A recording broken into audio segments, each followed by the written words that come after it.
Hello, my name is John Rose, and in this video I'd like to take a closer look at why the science of nutrition is ignored in medicine. Do you guys realize that there are 130 specialists in medicine, and not one of them specializes in nutrition? Not one of our educational institutes in medicine teach anything at all about nutrition. In fact, you can get a PhD in nutrition and still not learn the truth about nutrition and understand the real cause of disease. It's really sad to see how our so-called experts in these fields of health are so clueless when it comes to the cause of disease and the truth about nutrition. And nutrition is a very complicated topic by design. There's more confusion on this subject than there is in any other area. And of course, overall in health, there's more confusion and not understanding in these fields. These 130 specialists will admit that they don't know the cause to most of our problems. It's very reductionistic. They only look at one disease and one treatment. As Dr. Max Gerson said of his own profession, we are not taught the concept of totality. You take all these experts and put them in 130 fields and they don't know how the whole system works. That's going to keep the status quo right where it's at, isn't it? It's by design. It's sort of a catch-22 effect that comes from making the biggest mistake we ever made, the first of 5 main mistakes we ever made. It changed our whole mentality. It created a subsequent need for money, and now money is used to control all of these areas, all these sectors of human endeavor that can then keep us confused. They can control what our experts learn, and that, in effect, controls what we know. It's quite simple. When you can control what people know, you can control what people do. And as long as we don't know what to do, we're going to be sick and disconnected and lost when it comes to figuring out how nutrition plays a role in medicine. It's not complicated. My last video that I published went into much depth about how we have 10 body systems. And I go into much depth about the cause of disease. I go into much depth about the healthiest diet for we humans. I'm not going to go into that in this video. I'm going to keep this video very short and reference back to that video. And all my other videos that talk about this subject, I'll put a link down below as a pinned comment showing all these related videos that help us understand why our experts don't know. Now, when you talk to people in this field, they'll come to the conclusion that it's all about the corporations and the corruption. And very few of those realize that it all ties back into one group of people who are the board of directors of all these corporations. So when we go pointing our finger at why nutrition is not studied in medicine, you have to go back a lot further than just the pharmaceutical companies. You have to go back to the sick people who control everything. And then once you understand this piece of the puzzle, you understand that health is the most important thing on our planet. Everything of any significance on this planet revolves around our health, or should I say our lack of health.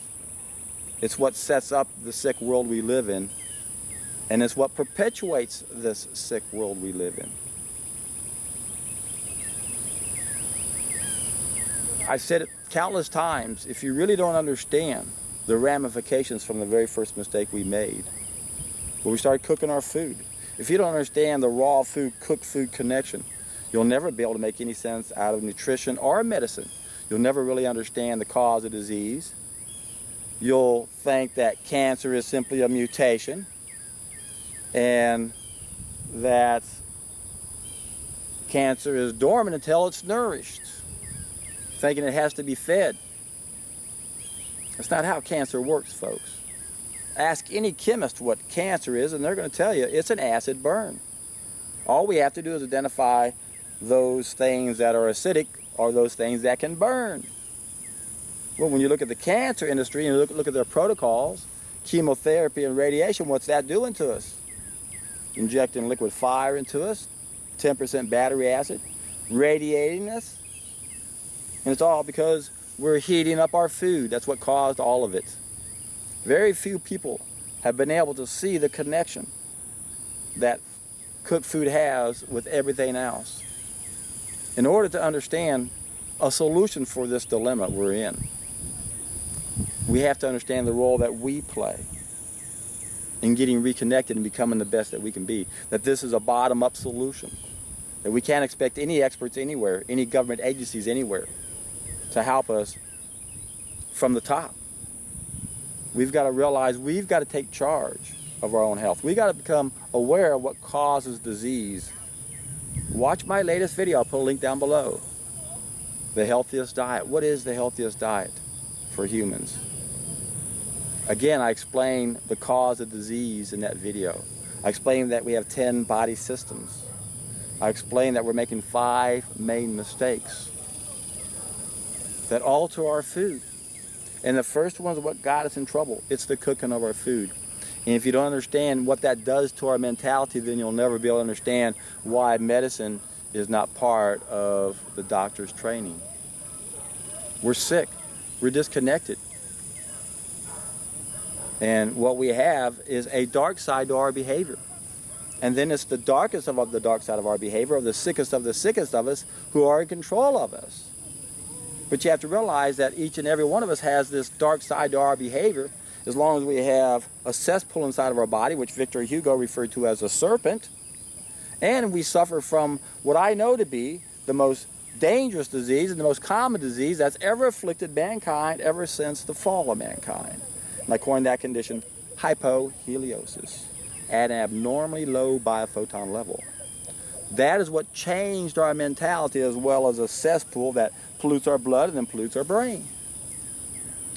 Now this can be confusing for a lot of us, because a lot of people have a big cesspool inside of them and they don't have enough biophotons, the sunlight energy that our cells use to communicate, and yet they can still behave, what's the right word I want to use? Relatively decent.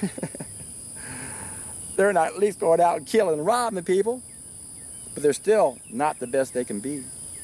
And I can relate to that because I had a 20-pound cesspool in me. And I'm sure my biophoton levels were very low because I wasn't eating enough raw food.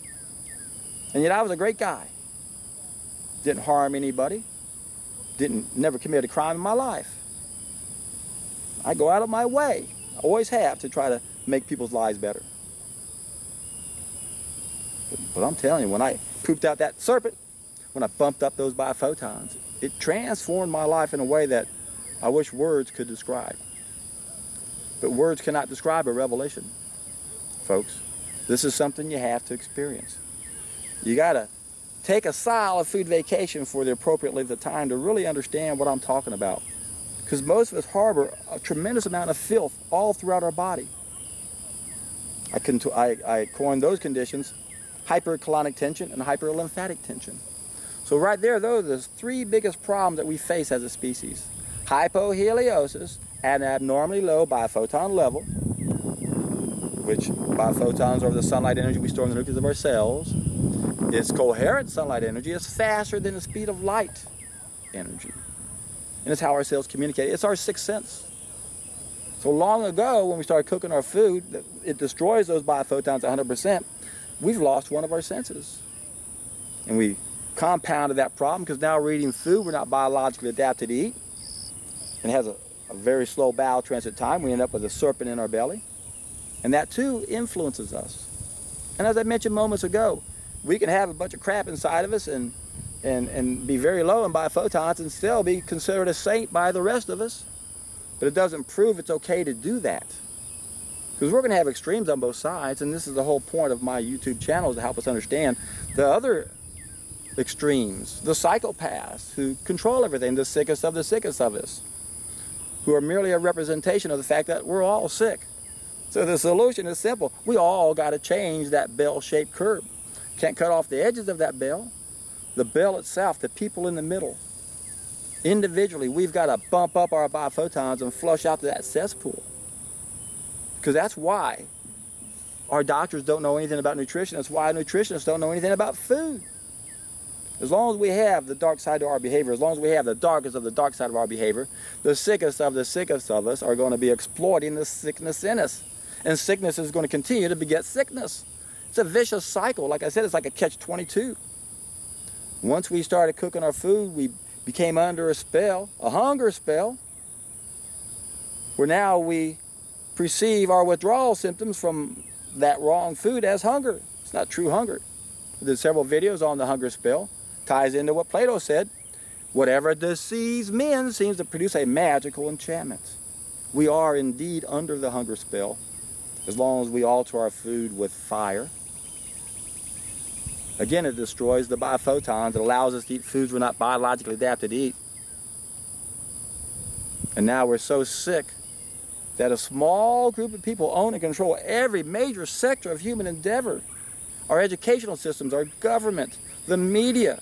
Our brains have been bombarded with so much bullshit about nutrition and health. It's very difficult for the average person to break away from that.